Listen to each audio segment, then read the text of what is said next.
Isulat at ibulong mo lamang ito sa iyong palad upang hindi siya makatulog, hindi siya mapakali sa kakaisip sa iyo. Hello mga guys, kumusta kayo? Panibagong araw, panibagong video na naman tayo. And sa araw na ito, isa na namang video ang aking ituturo sa inyo na simpleng gabay o simpleng pamamaraan na makakatulong sa atin. At bago ang lahat, gusto ko lang mag-disclaimer sa mga taong hindi naniniwala at hindi gusto ang mga kagaya nitong video. Please skip this video and hanap kayo ng video sa gustong gusto nyo, dahil ang video na ito ay para lamang ito sa mga taong naniniwala and gusto mag-try. Sa lahat po ng mga nagko-comment dito sa aking video dito sa loob ng aking channel, mag-ingat sa lahat ng mga nagre-reply sa inyo, nagdadala kayo sa kanang WhatsApp in Imo app upang makaiwas po tayo sa scam. Ngayon po ituturo ko sa inyo paano nga ba siya hindi makatulog o hindi mapakali sa kakaisip sa iyo gamit lamang ang iyong palad. So, nararamdaman mo ba na para bang hindi ka lang niya iniisip o para bang hindi ka niya karelasyon at parang nakikita ninyo na masaya siya kaysa sa iba kaysa sa iyo.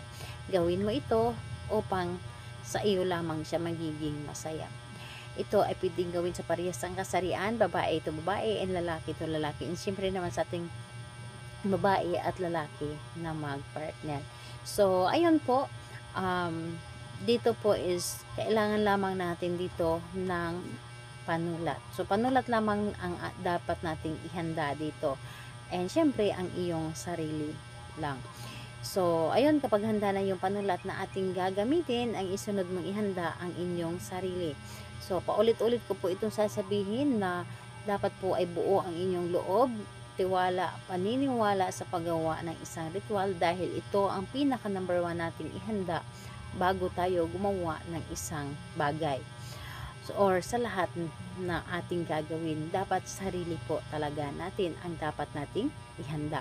And ayun po, kapag ready ka na, pwede mo na itong umpisan. So, ang gagawin mo lamang dito sa iyong palad, kahit saang parte ng palad, pwedeng sa kaliwa, pwedeng sa kanan, pwede po kahit saan. And ayun, isulat po ninyo dito. Isulat po ninyo dito sa iyong palad yung kanyang pangalan. So, kanyang pangalan lamang ang inyong isulat. So, kapag naisulat mo na dito ang kanyang pangalan, ay irarab mo lamang ito para mas mabigyan ito ng energy.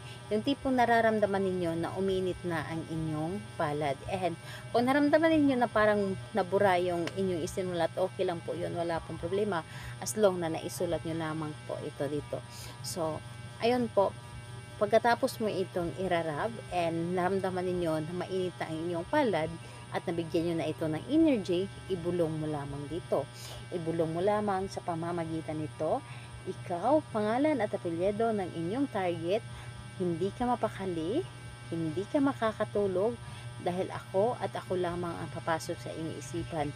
Habang ikaw ay nakapikit, ang aking mukha ay iyong nakikita. Ako lamang ang mamahalin mo at wala nang iba pa. Ako lang ang nanaisin mong makasama, ako lang ang nanaisin mong mamahalin habang buhay. So, sabihin mo na dito lahat-lahat, anuman ang gusto mo. So, ayun po, pagkatapos nun, pwede ka na matulog at hayaan mo na hindi siya makatulog magdamag at magdamag kanyang iniisipin.